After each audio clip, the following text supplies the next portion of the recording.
guys, how are you doing today? I hope that you're doing amazing and fantastic and wonderful. Today's video is all about my top 10 picks for 2023. These are the best books that I read in 2023 that were not cozy mysteries.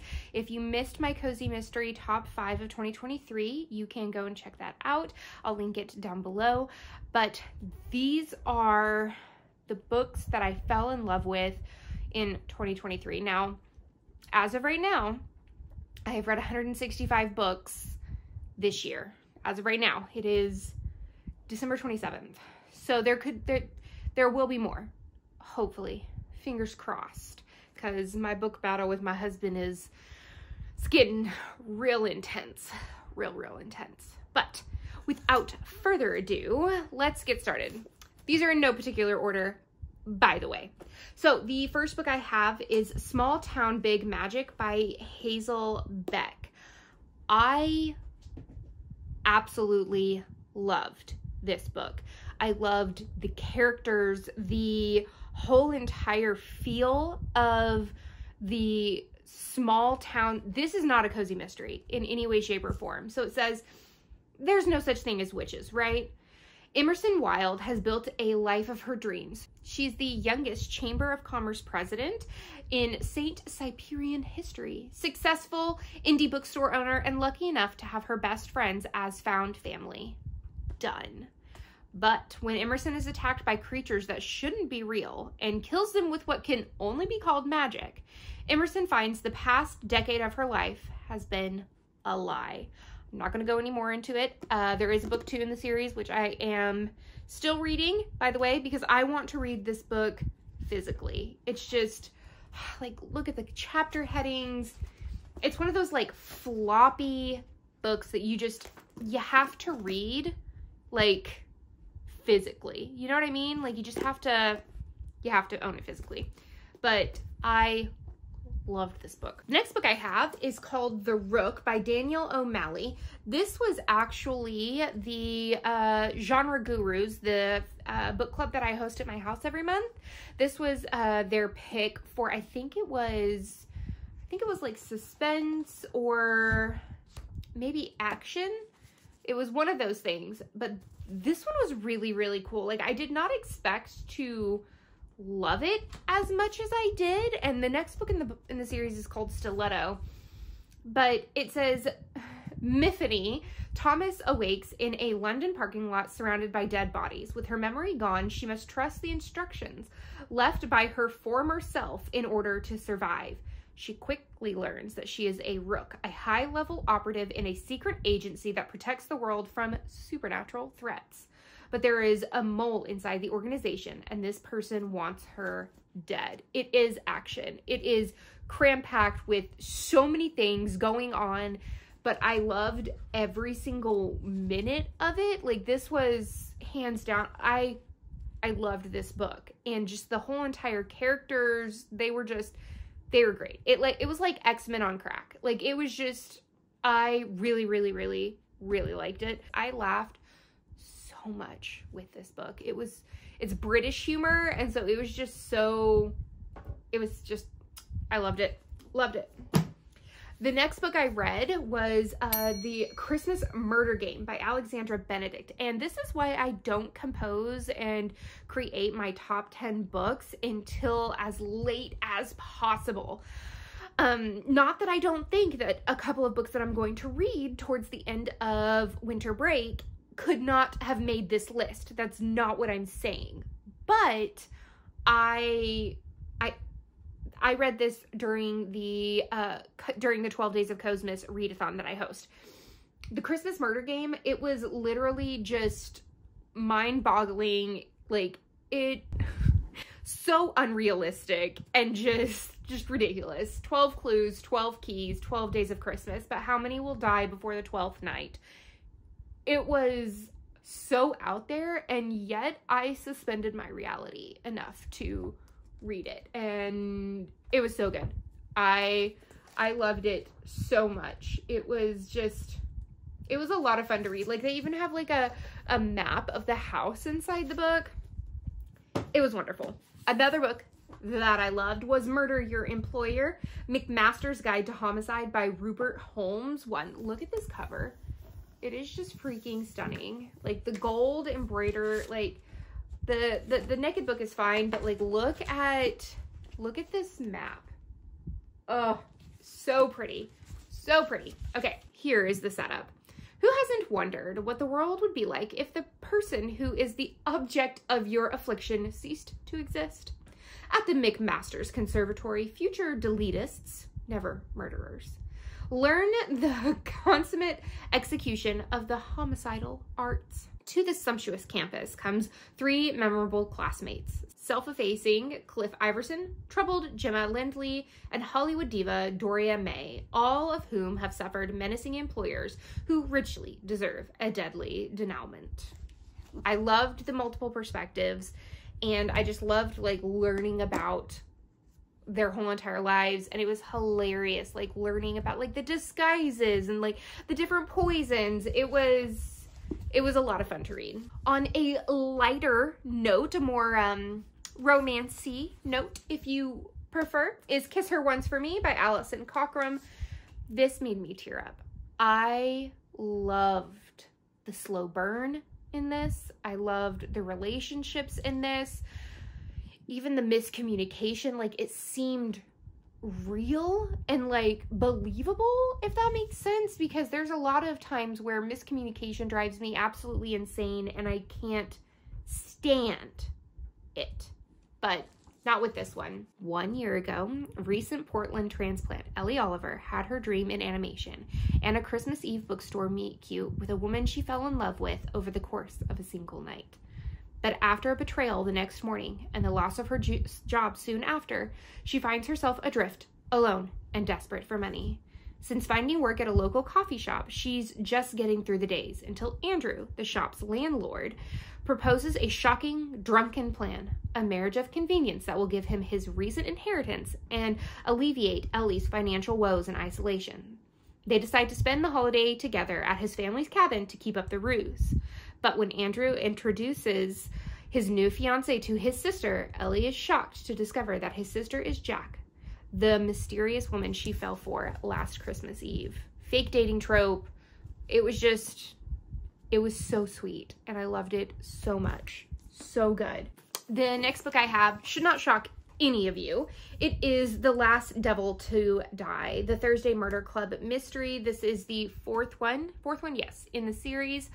And this one utterly broke my heart and then mended it back together and made me just realize how lucky I am to have my husband. And I loved this book. If you love characters that you grow, like I'm just starting to tear up. If you love characters who are worth reading 4 books about, and their mess ups and who they are as people and the juxtaposition of all of these characters, like with Ron, and just, it's book 4, so I'm not gonna ruin it. Read the Thursday Murder Club book 1 and then you will thank me. Yeah, that's about it. Speaking of books that made me cry, I think that this whole entire stack, not all of it, but a lot of it has made me cry, especially Happy Place by Emily Henry. She has become an auto-buy author for me. I feel like we're in the exact same like genre in life, and I feel like she just writes from a millennial like just viewpoint. It says Harriet and Wynne have been the perfect couple since they met in college. They go together like salt and pepper, honey and tea, lobster and rolls. Except now, for reasons they're still not discussing, they don't.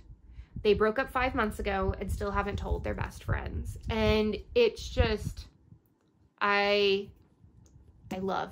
She is literally an auto-buy author for me and always will be. Like, that's just what it is. Another book that I have is Una Out of Order by Margarita Montemor. This book has been on my shelf for a really long time because I loved the premise of time travel.